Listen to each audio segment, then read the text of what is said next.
आज का हमारा टॉपिक है अर्थमेटिक प्रोग्रेशन।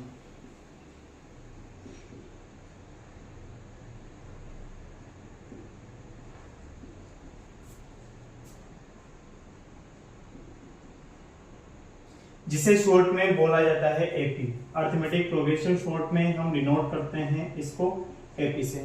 सबसे पहले यहाँ पर मैं कुछ सीरीज लिख रहा हूं 2, 5, 8, 11, 13, 5, 9, 13, 17,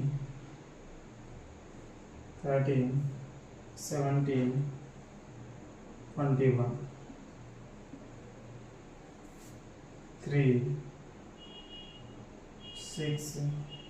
3, 6, 10, 12, 14,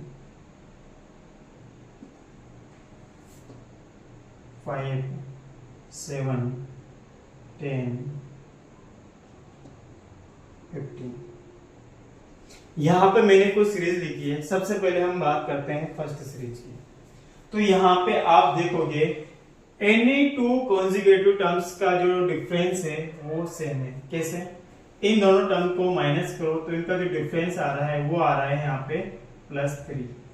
इन दोनों टर्म्स का जो डिफरेंस आ रहा है वो +3, इन दोनों टर्म्स का आ रहा है +3, इन दोनों टर्म्स का आ रहा है यहाँ पे करो आप 14, तो इन दोनों टर्म्स का आ जाएगा +3।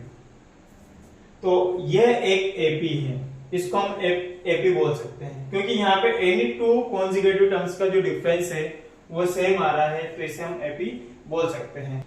नेक्स्ट हम बात करते हैं यहाँ पे, जैसे कि इन दोनों का डिफरेंस आ रहा है 4, इन दोनों का डिफरेंस आ रहा है +4, इन दोनों का डिफरेंस आ रहा है +4 और इन दोनों का डिफरेंस आ रहा है +4। यानी कि यहाँ पे एनी टू कॉन्जिक्यूटिव टर्म का जो डिफरेंस है वो सेम आ रहा है, यानी कि इसको भी हम एपी बोल सकते हैं। ये भी एपी है, ये भी एपी है क्योंकि यहाँ पे एनी टू कॉन्जिक्यूटिव टर्म का जो डिफरेंस है वो सेम आ रहा है। यहाँ पे चेक करते हैं तो यहाँ पे इनका डिफरेंस आ रहा है +3, इनका डिफरेंस आ रहा है +4, इनका डिफरेंस आ रहा है +2, इनका डिफरेंस आ रहा है +2। ठीक, यानी कि यहाँ पे जो कॉन्जिक्यूटिव टर्म का जो डिफरेंस है वो सेम नहीं आ रहा है। यहाँ पे 3 आया, यहाँ पे 4 आया, फिर यहाँ पे 2, यानी कि इसको हम एपी नहीं कह सकते। नेक्स्ट हम चेक करते हैं यहाँ पे इन दोनों टर्म का डिफरेंस आ रहा है +2, इन दोनों का आ रहा है +3, इन दोनों का आ रहा है +5। तो यहाँ भी एनी टू कॉन्जिक्यूटिव टर्म का जो डिफरेंस है वो सेम नहीं है, यानी कि ये भी एपी नहीं है, यानी कि ये एपी है और ये एपी है। तो दोबारा से एक सीरीज लेते हैं 2, 6, 10, 14, 18। तो मैंने यहाँ पे एक एपी ले ली, ठीक है। आप चेक कर सकते हो एपी है नहीं, यहाँ पे एनी टू कॉन्जिक्यूटिव टर्म्स का जो डिफरेंस है वो सेम आना चाहिए। इन दोनों टर्म्स का 4 है, इनका भी 4 है ना, एनी टू, यानी कि ये एक एपी है।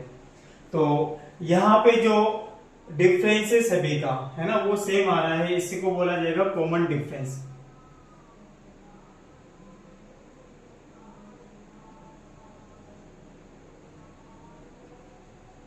कॉमन डिफरेंस कितना आ रहा है यहाँ पे 4 आ रहा है। इस कॉमन डिफरेंस को डी से लिखा जाता है, डी इक्वल टू हम 4 लिख सकते हैं।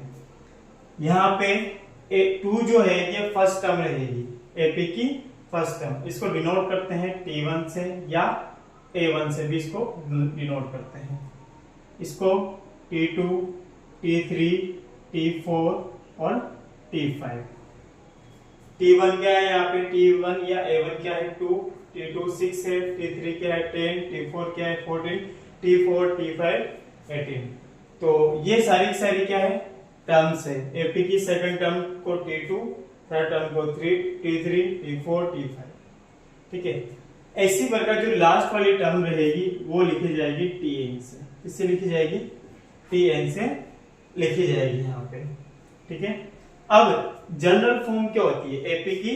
जनरल फॉर्म क्या होती है? तो एपी बनती कैसे है? अगर मैंने एपी की फर्स्ट टर्म यहाँ पे सपोज करो 5 ले ली और कॉमन डिफरेंस ले लिया मैंने यहाँ पे 3, कॉमन डिफरेंस कितना ले लिया यहाँ पे 3।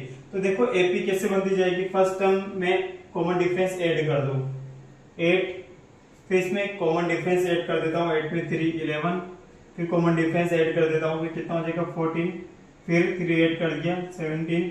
इस तरह से आप देख रहे होंगे कि एक एपी बनती जा रही है, यानी कि फर्स्ट टर्म में आप कॉमन डिफरेंस ऐड कर दो, सेकंड टर्म आ जाएगी, सेकंड टर्म में वापस कॉमन डिफरेंस ऐड कर दो, फिर नेक्स्ट टर्म आ जाएगी। इस तरह से एक एपी बन रही है।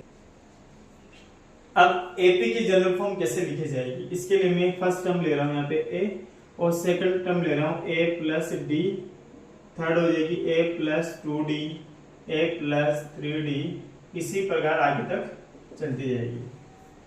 यहाँ पे ये है T1 फर्स्ट टर्म, ये है T2 सेकंड टर्म, ये है T3 थर्ड टर्म, ये T4, इसी प्रकार जो लास्ट वाली टर्म रहेगी उसको लिखा जाएगा Tn से लिखा जाएगा। अब यहाँ पे Tn क्या होगी, कैसे लिखेंगे T1, तो देखो यहाँ पे T2 है तो यहाँ पे कितना आ रहा है 1d आ रहा है, T3 2d, T4 यानी कि एक कम करके लिख रखा है यहाँ पे। तो इसी प्रकार यहाँ भी क्या करेंगे, a तो आएगा a प्लस, यहाँ से एक कम हो रहा ना, एक कम हो रहा है यहाँ से, तो यहाँ भी n में से एक कम कर दो, है ना, तो n माइनस 1 हो जाएगा, n माइनस 1 और ये d। तो जो nth टर्म का फॉर्मूला है वो आ चुका हमारे पास, Tn equal to a plus n minus 1d। यहाँ पे a का मतलब है फर्स्ट टर्म, ठीक है, एपी की फर्स्ट टर्म, और d का मतलब होता है कॉमन डिफरेंस,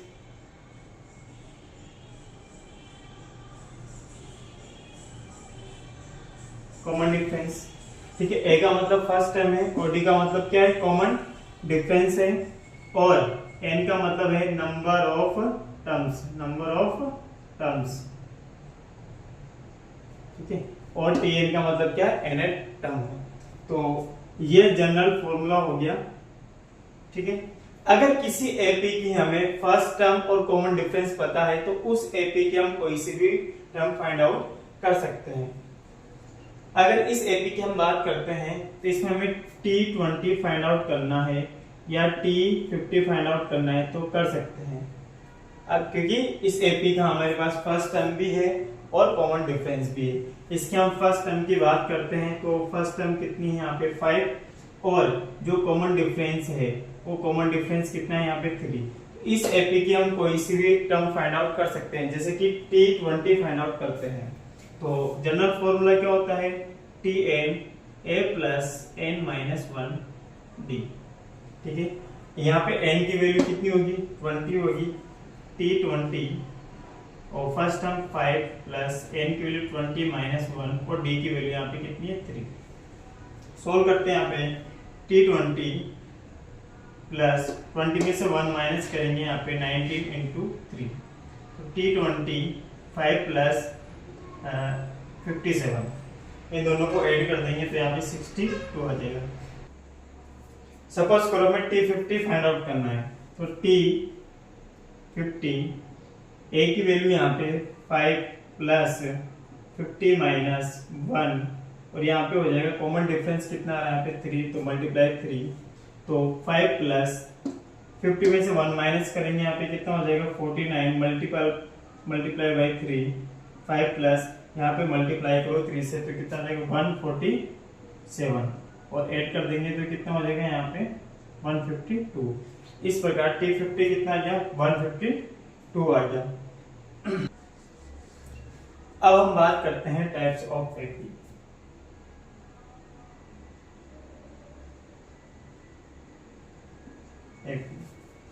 फर्स्ट टाइप होता है फाइनाइट एपी,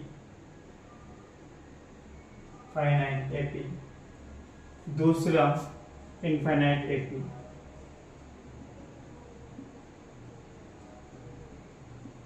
फाइनाइट एपी और इनफाइनाइट एपी।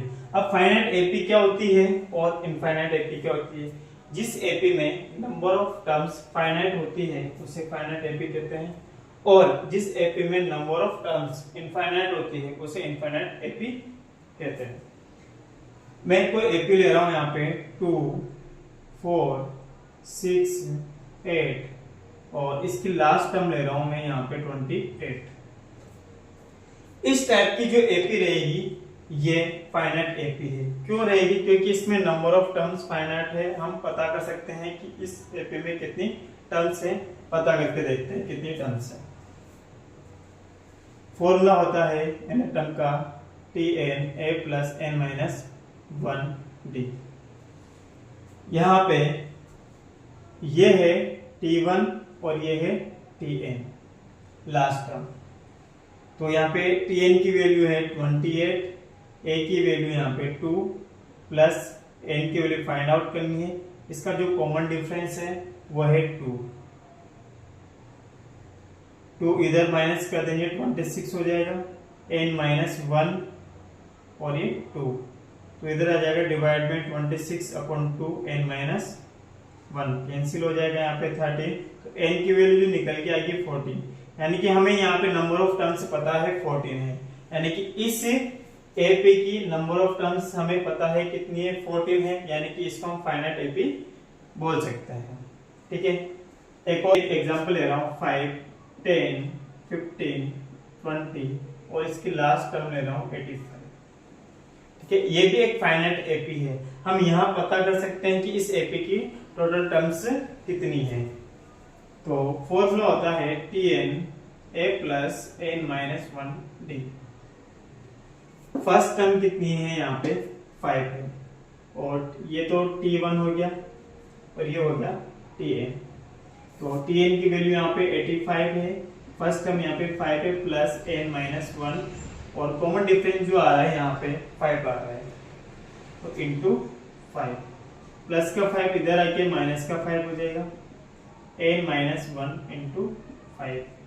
85 में से 5 जाएगा कितना हो जाएगा 80, n माइनस 1 इंटू 5 मल्टीप्लाई में इधर आएगा तो डिवाइड में हो जाएगा, तो यहाँ आ जाएगा 80 अपॉन 5 n माइनस 1, 5 से कैंसिल 40 टाइम सॉरी 1 16 टाइम, तो n इक्वल टू हो जाएगा 17, यानी कि इस एपी की हमें नंबर ऑफ टर्म्स पता है 17 टर्म है। तो जिस एपी में हमें नंबर ऑफ टर्म्स पता होती है वो फाइनाइट एपी होती है और जिस एपी में इनफाइनाइट टर्म्स होती है वो होती है इनफाइनाइट एपी। अब बात करते हैं इनफाइनाइट एपी की, जैसे कि मैं यहाँ पे लिख रहा हूँ 3, 6, 9, 12, तो इसकी हमें नंबर ऑफ टर्म्स पता नहीं है तो इनफाइनाइट एपी है। एक और एग्जांपल लिख देता हूँ 7, 10, 13, 16, तो इस एपी की भी हमें नंबर ऑफ टर्म्स पता नहीं है तो ये भी क्या होगी इनफाइनाइट एपी।